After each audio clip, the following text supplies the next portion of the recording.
Okay, so thank you so much for allowing us to present our paper. I'm Sandra Murtal, and this paper is co-authored with Todd Gormley, Vishal Gupta, David Matza, and Luca Yang, and I think they are all in the audience. So the motivation for our paper is that women make up about half of the labor force, yet they are only 13% of the executives. So this lack of women in leadership has put some pressure in governments to do something. And the government response has been to enact some gender quotas requiring directors, requiring firms to add a certain number of directors to their boards. This has happened all over the world, and more recently, it has happened in 2019 in California. And there are other states that are in talks about enacting such gender quotas, such as, for example, Massachusetts and New Jersey. Now, the question becomes, why don't firms appoint more female directors on their own, and are there other ways? Perhaps the uptick in female directors in recent years may offer some insights into this question. So looking at the average number of female directors added to boards, we see that they increased significantly in 2017, and they were adding at a rate of 0.1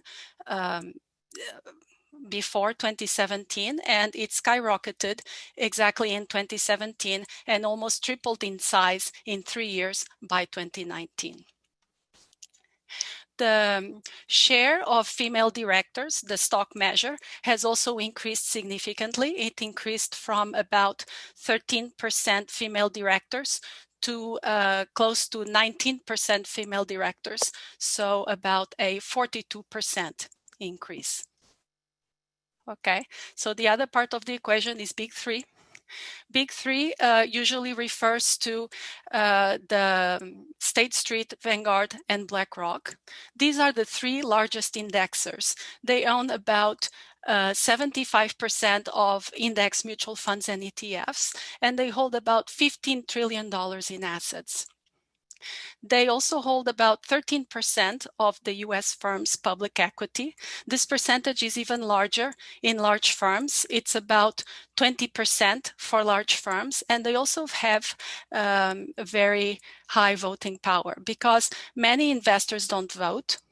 They have about 25% of voting power for S&P 500 firms. So they carry a lot of weight. Now, we all know about the bull on Wall Street, the bull statue on Wall Street. And in March of 2017, in the eve of Women's Day, State Street put the statue of the fearless girl, staring in the eyes of the bull. And in this same evening, State Street launched a diversity campaign requiring boards to add more women. Now, soon after, or later in that year, in 2017, early 2018, BlackRock and Vanguard followed suit with similar campaigns. In this paper, then we ask, were these campaigns effective in increasing board gender diversity? And do they shed light on factors limiting board gender diversity? So, to answer these questions, we run firm-level regressions. We run difference in differences on female gender diversity, where our first difference is Big Three ownership, and our second difference is the before versus during campaigns. Later, we run director-level regressions where we do a triple differences for regressions on committees, connections, and experience. And there, the third difference is going to be comparing female to male directors. So our first set of regressions follow this specification where the dependent variable is board gender diversity. And the independent variables are Big Three, measured as of 2016 to account for potential endogeneities. We include firm fixed effects and year fixed effects. And because firms that start off with fewer women are likely to have different trends, we account for differential in trends for firms with 0 women in 2016 and 1 woman in 2016 as control variables. Our coefficient of interest is beta, and it measures the differential change in board gender diversity experienced after 2016 by firms with greater Big Three ownership. This table presents the results. We look at change in the number of females, and we find that our coefficient of interest, the coefficient on the interaction, is positive and statistically significant.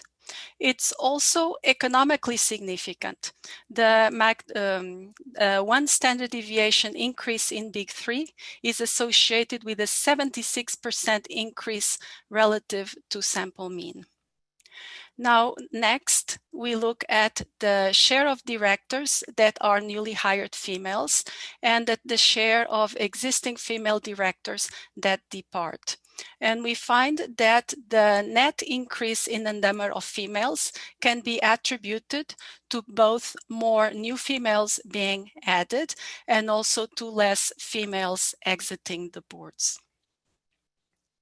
We then look at the female director share, the percentage of female directors in the board, and we find similar results. The coefficient on interaction is positive and statistically significant. It's also economically significant. A 1 standard deviation higher Big Three is associated with an 11% increase relative to the sample mean. Now, the coefficient here, the economic magnitude, is somewhat smaller, which is expected because here we are looking at the overall board, and boards take time to turn over. Next, we look at an indicator for the board having at least 1 female. And we find that Big Three help reduce all male boards and help increase the share of boards out there that have at least 1 female director. Next, we look at the timing of this relationship. So we hypothesize that the relationship between Big Three and board gender diversity starts in 2017 with the campaigns. So just to make sure, we look at if there is an association between Big Three and board gender diversity pre-2017, pre-campaigns, and we find that that's not the case. The coefficients, so we run regressions of Big Three on with year dummy interactions. We omit 2014, so that's our base year, and we find that pre-2017 the coefficients are not statistically significant, and the coefficients are also very small in magnitude, and that the relation starts exactly where we expect after the announcement of the campaigns in 2017. Now, around the same time period, around the beginning of the campaigns, the Me Too movement starts. So Harvey Weinstein is accused of sexual abuse in October of 2017. And we all know that there was a huge social movement that followed this. So firms might have felt the pressure to add females to their boards, and that pressure might have been particularly acute for larger firms where Big Three tend to own more. So we now run a set of tests to make sure that our results cannot be attributed to the Me Too movement. So more specifically, we account for different trends different trends due to size. We add interactions of size with post-2016, and we find that our coefficients remain statistically significant. Another issue may be that the Me Too movement affected different industries differently. Perhaps consumer-friendly industries were more affected. So we account for differential trends in industries, and our results remain the same. Perhaps our results may be because of female-friendly firms being more willing, more open to adding more females, and we find our results are not due to that. And we also account for firms being headquartered in California, and we find that our results are robust to that. Now, are our results, after all this robustness, economically significant? We find that they are. We take our most conservative estimates, and we find that Big Three-led firms add about 2.5 times more females in 2019 relative to 2015, and Big Three explain about 76% of the increase in this figure that I showed earlier. Now, is there evidence of tokenism? So when you make firms to add women to the boards, perhaps women are viewed as tokens. Perhaps boards view women as someone to be seen, not heard. And we look at if that's in fact the case. So now we move on into looking at triple difference estimation, where we look at committees. At the director participation on committees, and our coefficient of interest is this triple interaction, theta 1, which measures the differential increase in the probability of a female director taking a given board role after 2016 at firms with greater Big Three ownership. So this table presents the results. We look at the director being the chair of any committee or of a key committee or of the board, and we don't find any evidence that female directors at Big Three firms are less likely to we don't find any evidence of tokenism. This coefficient on the triple interaction, it's never negative. In effect, we find quite the opposite. We find that women are more likely to chair a committee, including 2 of 3 key committees, the nominating committee and the audit committee. So Big Three has caused firms to add more females, and it has caused firms to add females with the voice. Now, when you ask firms what they think about adding board gender diversity, they will always say that they think it's a good idea, but the problem is that there are not enough competent women out there. So State Street did a study, and it concluded that that's in fact not the case. The problem is an excessive reliance on existing director networks and connections, and also on requiring nominees to have CEO experience. Now, these criteria disadvantaged women because men are more connected, are better connected, and are more likely to have executive experience. So if you relax these 2 criteria, then you may be able to find women that can be added to your board. So this is what we find. Big Three has caused firms to add women that are less connected and that are less likely to have CEO experience. Is there any evidence of a supply of limited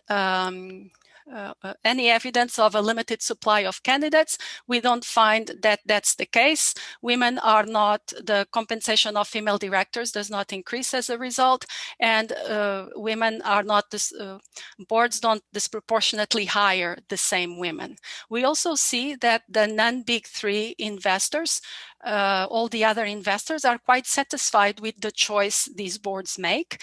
They tend to vote more in favor of females, of newly appointed females than newly appointed males. So, in conclusion, shareholder advocacy can expand women's participation in corporate leadership more fully than government mandates can. And the emphasis on executive experience and on connections has limited the supply, has limited the ability of firms to add women to their boards. And finally, our results suggest that Big Three have the ability to affect governance, especially scalable governance reforms such as sustainability disclosures and overboarding restrictions. And I think I'm right at the 15 minutes.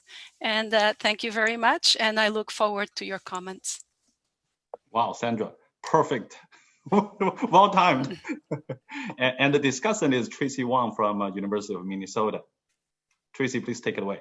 And for those of you in the audience, please feel free to use the Q&A box to input your questions. Thank you. Okay, I'd like to thank Faye and Laura for inviting me to discuss this paper, and also for putting together such a wonderful program today. I feel it's nice to spend a day with colleagues in our profession on these most pressing issues in of our time. Okay, so on this paper, okay, I totally enjoy reading this paper and also appreciate this type of research. So let me start with sort of where this study fits in the literature. Okay, so well, the public awareness and interest to promote diversity in leadership positions in our society has increased over time, and particularly in the past 5-6 years, right? But overall, the progress in diversity improvement has been much slower than many advocates would like. Okay, so this means that the search for effective interventions is still going on, right? And we can always do better and better. And improving diversity should involve basically all the key players in the relevant system, right? Whether it's in politics or in corporate leadership or in, the organizations we all are in, right? Academia. Okay, so in terms of the interventions, right? So with the increasing adoption of gender quota policies, there has been a growing literature trying to evaluate the merits, the limitations of this type of intervention, right? Although most people believe that imposing gender quota is, maybe the most effective way of improving diversity in a reasonable time frame, the potential, problems and limitations are well documented as well. So then we are, I think that this is why it's also important to evaluate alternative interventions, right? So my own work, basically evaluate the role of increased public awareness to gender racial equality as a potential alternative intervention, right? We find that, the public awareness could work, but it also leads to divergence rather than convergence of corporate culture and practices, right? And in particular, public awareness doesn't seem to effectively change the behavior of firms with a poor diversity culture. It's basically the type of firms that we really want to change, right? So this study examines yet another alternative intervention, which is basically the role of institutional investors. And this is actually a very natural intervention to evaluate, given the increasing engagement of institutional investors in the issues related to E and S, right, beyond the traditional G. So and also the study, we will see that, as we have seen, that actually institutional investors tend to target at firms with a poor diversity culture, right? Poor diversity practices. So this is actually very valuable because this is precisely the type of firms that we want to engage. Okay, so and then of course, actually, we also know that actually, over time, and more parties jump in. Stock exchanges like NASDAQ, right? ISS, media, employees. So definitely, I think the big picture is very helpful, right? So hopefully that we will definitely see persistent and also, powerful changes coming along. All right, and this is also why I think that a study like this and I'm just discussing is much needed. So this study shows that besides, the sort of the well-studied activist investors, even passive investors could push for changes in the important, on these important social issues, right? And of course, that this is consistent with, Todd and earlier work on the governance role of passive investors. So this study shows that the Big Three's campaign on board gender diversity, which started in 2017, seems to have a significant impact on improving board gender diversity. And then in the campaigns, at least in the campaigns that, these Big Three seems to use the director voting policy as a potential lever, right? And then the empirical setting is this very, clean DID approach, right? With this percentage ownership by the Big Three in 2017 to indicate the degree of treatment. So this is sort of the kind of the baseline without the very convincing, very clean pattern, right? And we can see that how the treated firms, right? So basically firms with more Big Three ownership, and how their board gender diversity started to change, in 2017 and seems to speed up over time, right? And then the magnitude, as Sandra already commented, right? The economic impact seems to be big, right? A 1 standard deviation increase in the Big Three ownership leads to a cumulative increase of 32%, right, in relative to the mean in female director share between basically in those 3 years.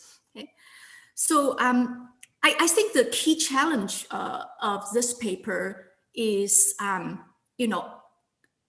we actually be confident that this is really a Big Three effect, or the Big Three simply right on the right timing, right? Their campaign, occurred at the right time because, there are many forces coming together to work on this, right? And so as Sandra showed, right, so we can definitely see this, increasing trend in the board gender diversity, okay, and particularly, after since 2017. Okay, and then at the same time, this is a figure from my own work, right? Basically show that, public attention as measured by the Google search, intensity on gender equality has also surged, okay, in this time period. So basically it seems that the social climate has changed. Right. So this is basically the issue is that, what can really be attributed to Big Three effect? But the authors are well aware of this challenge, right? So they actually have done, a set of tests to address this. And then, so I'm going to comment on how they address the challenge. Right, and so the first set of tests is that they control for potential confounding trends related to the board or firm characteristics that may be correlated with Big Three ownership. And for example, in their baseline specification, they control for potential different trends for firms that had no female directors or just one female directors, right? And I think that's spot on. Okay, and they also in some robustness tests, they control for the interaction of firm size with this post in 2016.me. And I think this is very important, right? Because larger firms overall could actually attract efforts from various parties, right, in order to promote diversity. So, and this also explains that when they control for this, the effect of a Big Three reduces significantly. Right, and this suggesting that definitely this Big Three ownership and the correlation between Big Three ownership and firm size should be taken into consideration, especially if we want to have a more conservative estimate of the effect. Right, so I actually recommend the authors to have this as a control in your baseline specification. Okay. And the authors also, control for it, like a potential industry effect and also this firm diversity culture effect, right? So overall, I think that this set of results are very thoughtful and absolutely necessary, right? But if we only rely on this approach, it may not be enough because it's just hard to be exhausted. Because there are many factors that could go into Big Three's ownership decision, right? Why they invest in a firm and how much to invest in a firm. So I think this approach is necessary, but may not be enough. So, but authors also do not just stop there, right? the next set of results, they try to exploit differences of the campaigns, campaign starting time and targets across the big three. Okay, I really need to speed up. I see that. I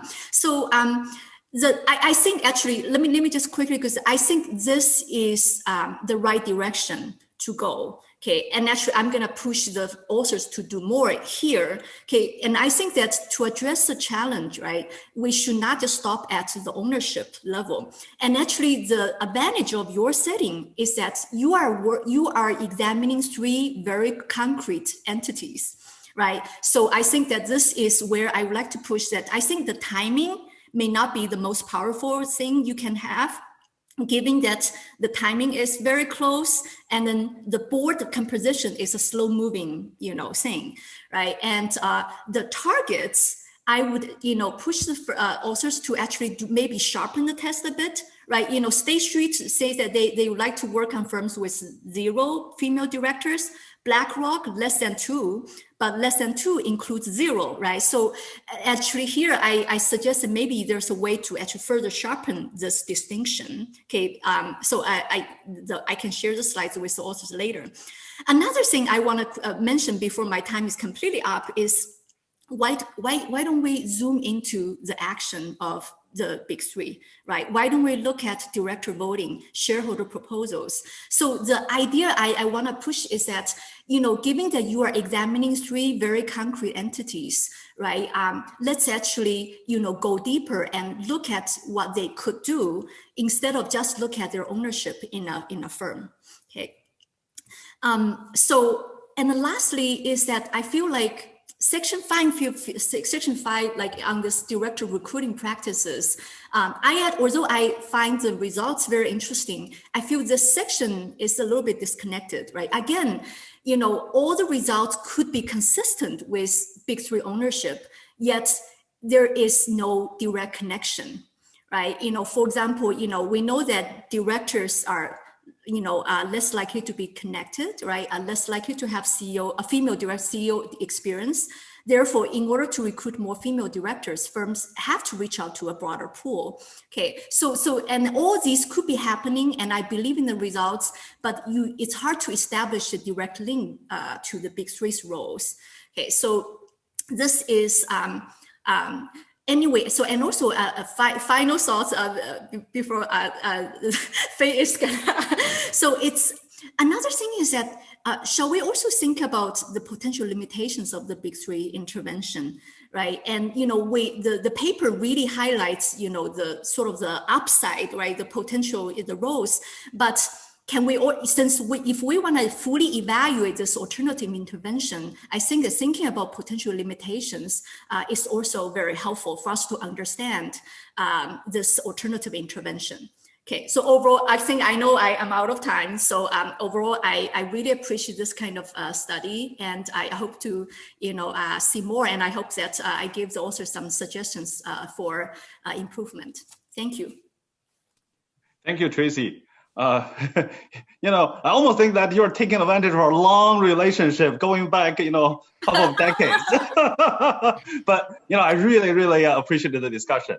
I know there's a lot of authors on the paper. So how about, have some representatives responding to some of Tracy's comments. So thank you so much, Tracy, for your very useful comments. My co-authors are also online, so they will help answer any questions. I just would like to note that it's true that after we control for the firm size and the trends due to firm size, the coefficients drop.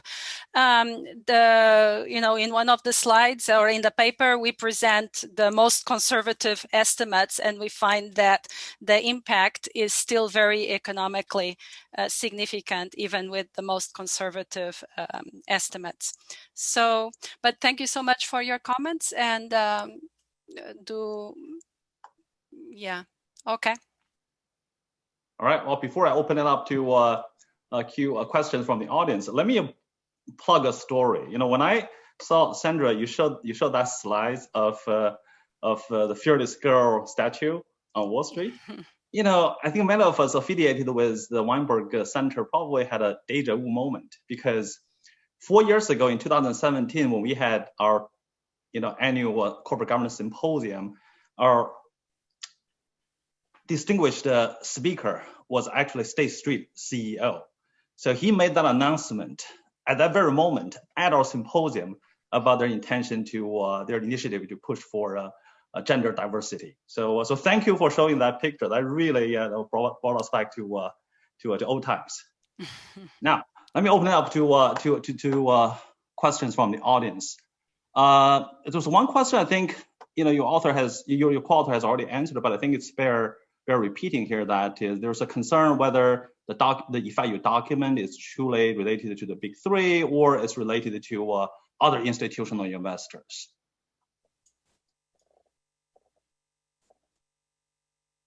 Do you guys want to answer that? I mean, sure, I can answer. So I think David put an answer in the chat room that I think is spot on. So we haven't run the particular test that was asked in the chat room, but what we have done is we've shown heterogeneity based on which of the big three had the larger ownership stake, because there was differences in the timing of when they started. In particular, we show in the paper that BlackRock and Vanguard's ownership only begins predicting more female directors starting in 2018, which makes sense because they launched their campaigns after most companies had already elected directors in 2017.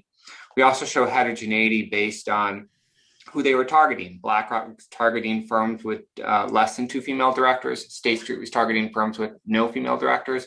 And we find evidence very consistent with that. So I think that kind of all points in the direction that this is not an admitted variable related to institutional ownership.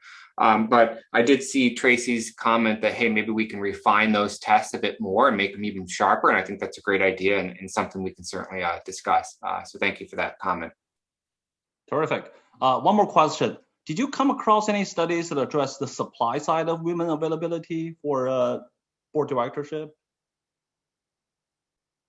When you say supply side, do you mean women's intentions to becoming directors, or do you mean when you say supply side, what are you referring to?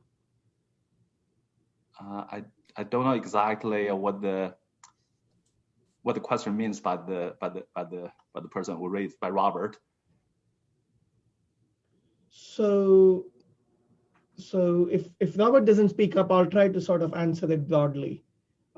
So supply side could mean that women are just less interested in becoming directors, right? That's a possibility that supply side could mean. Maybe they are less aspirational, maybe they see themselves as less qualified, whatever. What we found is that in the aftermath of sort of the big three, there have been, in the big three call for more gender diversity on the board, there has been several programs started at leading business schools, for example, Northwestern, Kellogg, Washington, Yale, that prepare women for board positions.